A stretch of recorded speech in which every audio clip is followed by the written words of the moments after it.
Praise the Lord. 1 ശമൂവേൽ പുസ്തകം 1-ാം അധ്യായം 1 മുതൽ 28 വരെയുള്ള തിരുവചനങ്ങൾ.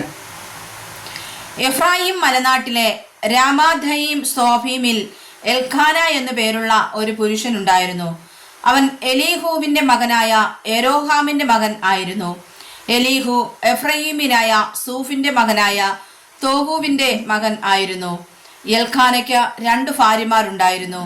ഒരുത്തിക്ക് ഹന്ന എന്നും മറ്റവൾക്ക് പെനീന എന്നും പേർ.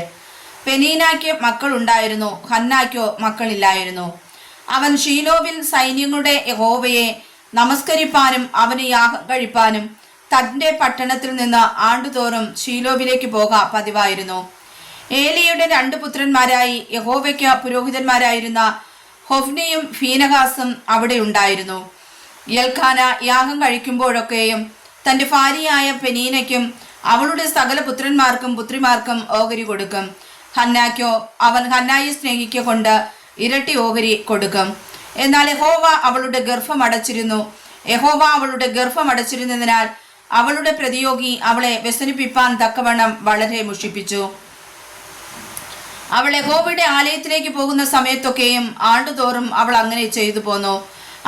അവളെ മുഷിപ്പിച്ചതുകൊണ്ട് അവൾ കരഞ്ഞു പട്ടിണി കിടന്നു. അവളുടെ ഭർത്താവായ എൽക്കാന അവളോട്, ഹന്നേ, നീ എന്തിന് കരയുന്നു? എന്തിന് പട്ടിണി കിടക്കുന്നു? നീ വ്യസനിക്കുന്നത് എന്താ? ഞാൻ നിനക്ക് 10 പുത്രന്മാരെക്കാൾ നന്നല്ലയോ എന്ന് പറഞ്ഞു. അവർ ഷീലോവിൽ വെച്ച് തിന്നുകയും കുടിക്കുകയും ചെയ്ത ശേഷം ഹന്ന എഴുന്നേറ്റ് പോയി. പുരോഹിതനായ ഏലി യഹോവയുടെ മന്ദിരത്തിന്റെ വാതിൽക്കൽ ആസനത്തിൽ ഇരിക്കുകയായിരുന്നു. അവൾ മനോവ്യസനത്തോടെ യഹോവയോട് പ്രാർത്ഥിച്ചു, വളരെ കരഞ്ഞു. അവൾ ഒരു നേർച്ച നേർന്നു. സൈന്യങ്ങളുടെ യഹോവേ, അടിയന്റെ സങ്കടം നോക്കി അടിയനെ ഓർക്കുകയും അടിയനെ മറക്കാതെ ഒരു പുരുഷ സന്താനത്തെ നൽകുകയും ചെയ്താൽ അടിയൻ അവന് ജീവപര്യന്തം യഹോവയ്ക്ക് കൊടുക്കും. അവന്റെ തലയിൽ ക്ഷൗരക്കത്തി തൊടുകയുമില്ല എന്ന് പറഞ്ഞു. ഇങ്ങനെ അവൾ യഹോവയുടെ സന്നിധിയിൽ പ്രാർത്ഥിച്ചു കൊണ്ടിരിക്കുമ്പോൾ ഏലി അവളുടെ വായി സൂക്ഷിച്ചു നോക്കി. ഹന്ന ഹൃദയം കൊണ്ട് സംസാരിച്ചതിനാൽ അവളുടെ അധരം അനങ്ങിയതല്ലാതെ ശബ്ദം കേൾപ്പാനില്ലായിരുന്നു. ആകയാൽ അവൾക്ക് ലഹരി പിടിച്ചിരിക്കുന്നു എന്ന് ഏലിക്ക് തോന്നിപ്പോയി. ഏലി അവളോട്, നീ എത്രത്തോളം ലഹരി പിടിച്ചിരിക്കും? നിന്റെ വീഞ്ഞിറങ്ങട്ടെ എന്ന് പറഞ്ഞു. അതിനു ഹന്ന ഉത്തരം പറഞ്ഞത്, അങ്ങനെയല്ല യജമാനനെ, ഞാൻ മനോവ്യസനമുള്ള ഒരു സ്ത്രീ. ഞാൻ വീഞ്ഞോ മദ്യമോ കുടിച്ചിട്ടില്ല. യഹോവയുടെ സന്നിധിയിൽ എന്റെ ഹൃദയം പകരുകയാത്രേ ചെയ്തത്. അടിയനെ ഒരു നീച സ്ത്രീയായി വിചാരിക്കരുതേ. അടിയൻ സങ്കടത്തിന്റെയും വ്യസനത്തിന്റെയും ആധിക്യം കൊണ്ടാകുന്നു സംസാരിച്ചത്. അതിനേലി, സമാധാനത്തോടെ പോയിക്കൊള്ളുക.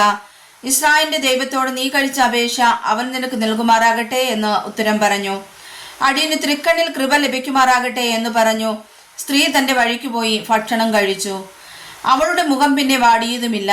അനന്തരം അവർ അതികാലത്ത് എഴുന്നേറ്റ് യഹോവയുടെ സന്നിധിയിൽ നമസ്കരിച്ച ശേഷം രാമയിൽ തങ്ങളുടെ വീട്ടിലേക്ക് പോയി.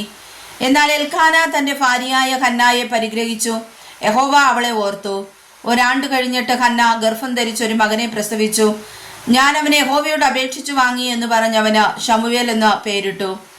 പിന്നെ എൽഖാന എന്ന പുരുഷനും അവന്റെ കുടുംബമൊക്കെയും യഹോവയ്ക്ക് വർഷാന്തര യാഗവും നേർച്ചയും കഴിപ്പാൻ പോയി.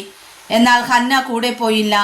അവൾ ഭർത്താവിനോട്, ശിശുവിന്റെ മുലകുടി മാറട്ടെ, പിന്നെ അവൻ യഹോവയുടെ സന്നിധിയിൽ ചെന്ന് അവിടെ എന്നും പാർക്കേണ്ടതിന് ഞാൻ അവനെയും കൊണ്ടുപോരാം എന്ന് പറഞ്ഞു.